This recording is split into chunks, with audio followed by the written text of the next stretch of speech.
খেতিয়ক হ'ম বুলি কলেজত পঢ়ি থাকোঁতে সংকল্প লৈছিলোঁ।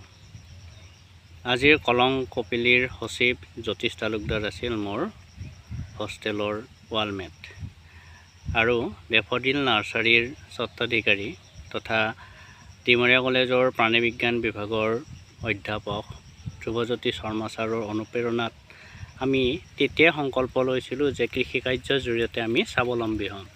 কাৰণ সেই সময়ত চৰকাৰী চাকৰি পাবলৈ নাছিলে আৰু পাবলৈ লাগিলেও আচলতে ঘোচ দিব লাগিছিল।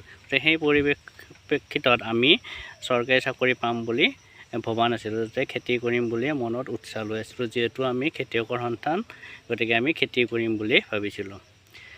আমি ডিগ্ৰী কমপ্লিট হোৱা বছৰতে চৰকাৰে কৃষকসকলৰ বাবে মছলা বৰ্ষ হিচাপে ঘোষণা কৰিছিল আৰু তেতিয়া ৰাইজৰ পদূলিত ৰাইজৰ চৰকাৰ বুলি এটা স্কিম চলি আছিল আৰু তাত মই যিহেতু আমাৰ তামোলৰ বাগান আছিল, তাত জালুকৰ খেতি কৰিম বুলি তৈয়াৰকৈ এপ্লিকেশ্যন এখন লৈ মই কৃষি বিষয়াৰ ওচৰত চাপিলোঁ। কিন্তু তাত যিবিলাক কাণ্ড কাৰখানা দেখি ভাবিলোঁ আৰু এনেকৈ নহ'ব।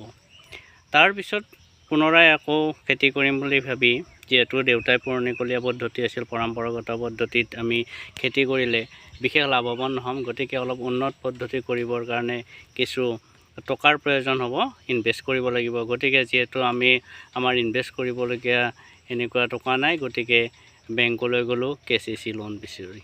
ছয়গাঁৱত থকা পাঞ্জাৱ নেশ্যনেল বেংকৰ শাখাত গৈ প্ৰথমে মেনেজাৰজনে মোৰ গোটেই তথ্য পাতি চাই পেলাই ইমানেই উৎসাহী হৈ গ'ল যে তেখেতে ক'লে যে আপুনি লোনটো পোৱাটো নিশ্চিত। ময়ো সেই আশাতেই গোটেই খেতি বাতিবিলাকৰ নতুন পদ্ধতিৰে কৰিবলৈ আৰম্ভ কৰি উৎসাহিত হ'লোঁ। কিন্তু পিছত গম পালোঁ যে প্ৰায় সুদীৰ্ঘ 2 বছৰ ধৰি যুঁজি মাত্ৰ 50,000 টকাৰ লোন বিচাৰি যি গৈছিলোঁ নহ'ল। পিছতহে গম পালোঁ যে মেনেজাৰজনক আচলতে এক্সট্ৰাকৈ সন্তুষ্ট কৰিব লাগিব, যিখিনি মই কৰা নাছিলোঁ। সেইকাৰণে মই লোনটো নাপালোঁ। কিন্তু তাৰ বিপৰীতে সৌভাগ্যৰ কথা যে এটা প্ৰাইভেট বিত্তীয় প্ৰতিষ্ঠানে নেটপ্ৰিয়ে তেওঁলোকৰ জৰিয়তে মোক এটা লোন দিছিলে আৰু আচৰিত কথা যে লোনটোৰ মই এপ্লাই কৰাৰ লগে লগে মোৰ ঘৰলৈ দুবাৰ মানুহ আহিছিলে, আহি তেখেতলোকে ইনভেষ্টিগেশ্যন কৰিছিলে, কৰি মোক 50,000 খুজিছিলোঁ। কিন্তু তেখেতলোকে মোৰ গোটেই চাই মেলি খেতি কৰাৰ গোটেই প্ৰভিজনবিলাক চাই মেলি তেখেতলোকে 1.5 লাখ টকাৰ লোন এটা অনুমোদন জনাইছিলে। গতিকে এনেকুৱাকৈ মই আগবাঢ়ি গ'লোঁ। ঘাত প্ৰতিঘাত থাকেই। তাৰপিছত মই নিজে এক্সপেৰিমেণ্ট কৰি আৰু আচলতে নিজে যিটোৰ কাৰণে উপযুক্ত সেই পদ্ধতিৰে যেতিয়া আপুনি আগবাঢ়িব তেতিয়া নিশ্চয় সফলতা পাব। গতিকে মই ধান খেতি কৰিম নে উদ্যান শস্য কৰিম নে পশুপালন কৰিম, সেইটো আচলতে খেতিয়কজনৰ নিজৰ ওপৰত নিৰ্ভৰ কৰে।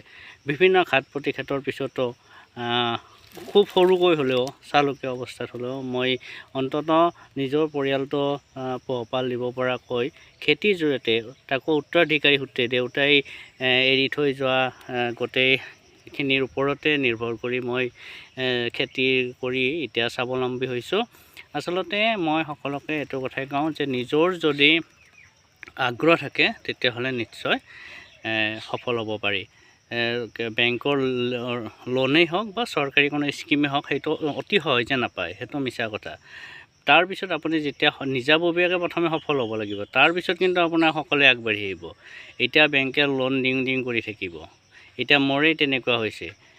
গতিকে মই সকলোকে যুৱ প্ৰজন্মক আহ্বান জনাওঁ, চাকৰি পালে কৰক, তাত আপত্তি কৰিবলগীয়া একো নাই।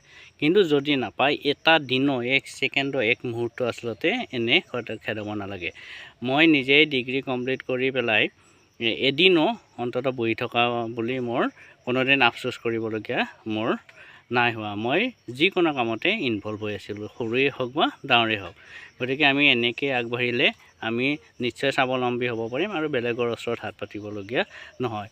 কেৱল এটা কথা মনত ৰাখিব লাগিব যে অমুকে কৰিছে গতিকে ময়ো কৰোঁ, সেইটো নহয়। আপোনাৰ সামৰ্থ্য, আপোনাৰ ইণ্টাৰেষ্ট কিহত আছে, আপোনাৰ নলেজ কোনটোত আছে বা আপুনি কোনটো কামৰ বাবে উপযুক্ত, সেইটো বিচাৰ কৰি যদি ল'ব পাৰে তেতিয়াহ'লে সফলতা নিশ্চয় আহিব।